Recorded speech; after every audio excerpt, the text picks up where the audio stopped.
Hello mga bata! Handa na ba kayo makinig sa aking kwento? Ang langgam at ang tipaklong. Ang langgam ay pinakamasinop na insekto. Hindi siya tumitigil maghanap ng pagkain para sa tag-ulan. Isang mayabang na tipaklong naman ay pakanta-kanta lang. Panay-panay ang pamamasyal. Pag pagod na siya ay matutulog na siya.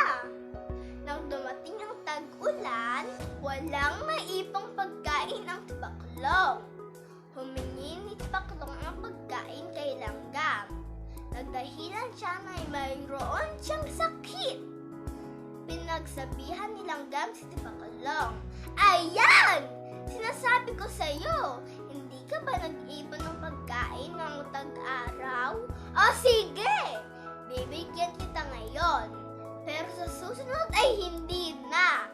Tinanggap ni Tipaklong ang pagkain kahit nahihiya siya sa langgam.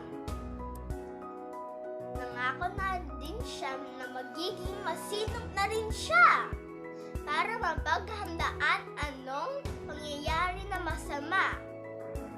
Ang aral ay maging masipag at maging matalangin at maging masinop at maging hindi masama at maging mabait. Pag nagdapa ang isang bata, itulong mo.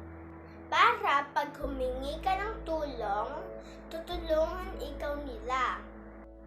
Tandaan, maging masinop na rin kayo para mapaghandaan ang tag-ulan.